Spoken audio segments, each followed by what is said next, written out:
উত্তরবঙ্গে গিয়ে cut money syndicate রাজ নিয়েও বার্তা দিয়েছেন মুখ্যমন্ত্রী শুভেন্দু অধিকারী। তিনি বলছেন, গত 2 সপ্তাহে অনেক ব্যবস্থার পরিবর্তন হয়েছে, কাটমানি সিন্ডিকেট রাজ থাকবেন না।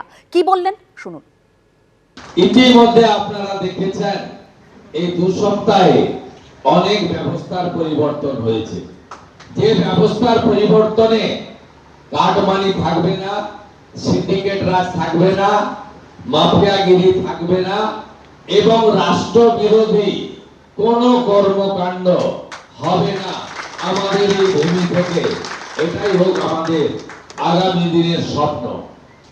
যে কাজ আমরা শুরু করেছি, স্বামী বিবেকানন্দের মহান মন্ত্র চড়ুইপতি চড়ুইপতি বলে আমরা যাতে লক্ষ্যে পৌঁছাতে পারি, সেটা আমরা করব।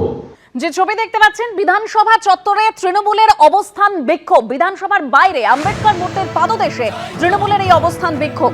ভোট পরবর্তী সন্ত্রাসের অভিযোগে বিক্ষোভ দেখান তৃণমূলের বিধায়করা। পুলিশের ভূমিকা নিয়ে ক্ষোভ প্রকাশের পাশাপাশি হকার উচ্ছেদেরও প্রতিবাদ জানানো হয় এই অবস্থান বিক্ষোভ থেকে।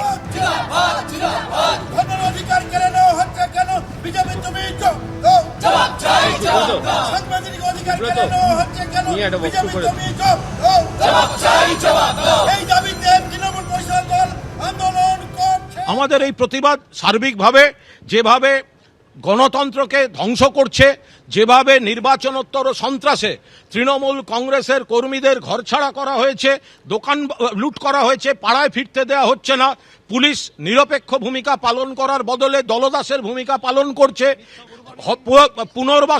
পুনর্বাসন ছাড়া হকার উচ্ছেদ, শিয়ালদা হাওড়া সহ বিভিন্ন জায়গায় হকার উচ্ছেদ, আমরা এই সমস্ত বিরুদ্ধে বিনা কারণে আমাদের কর্মীদের অ্যারেস্ট করা হচ্ছে। বলছে 5 বছর আগের 21 সালের মামলা, সেখানে নতুন করে নাম অ্যাড করে আমাদের বহু কর্মী ঘর ছাড়া, এবং থানায় যাদের নামে কোনো কমপ্লেনও নেই, ছিল না 5 বছর আগে, তাদেরকে নতুন করে আবার এই মামলা ইনক্লুড করা হচ্ছে। মুখ্যমন্ত্রী হিসেবে শপথ নেওয়ার পর প্রথম উত্তরবঙ্গ সফর মুখ্যমন্ত্রী শুভেন্দু অধিকারী, সেই ছবি আপনারা দেখতে পাচ্ছেন। আর আজকে যে উত্তরকন্যায় তিনি যে প্রশাসনিক বৈঠক করেন, সেই বৈঠক থেকে একেবারে বিরোধীদের উদ্দেশ্যে বার্তা দেন মুখ্যমন্ত্রী শুভেন্দু অধিকারী। তিনি বলেন, আমরা ওরা নয়, প্রশাসনিক বৈঠকে ডাক পাবেন সবাই। আমরা ওরার ভিত্তিতে আমরা 5 বছর ভুগেছি, যে দলেরই হোক না কেন সব বিধায়ককেই ডাকবো। আমরা আহ্বান করার ক্ষেত্রে 5 বছর সাফার করেছি, আমরা ওরা ভিত্তিতে। তারাও কোনোদিন প্রশাসনিক আলোচনাতে ডাক পেতেন না, এমপিদের কথা তো অনেক দূরের কথা। কিন্তু আমরা সিদ্ধান্ত নিয়েছি, আমরা প্রশাসনিক মিটিংয়ে এমএলএদের ডাকবো, তিনি যে দলেরই হোক। আমরা প্রশাসনিক মিটিংয়ে এমএলএদের ডাকবো, তিনি যে দলেরই হোক।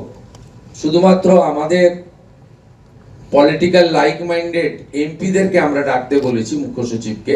এবিপি আনন্দ, এগিয়ে থাকে, এগিয়ে রাখে।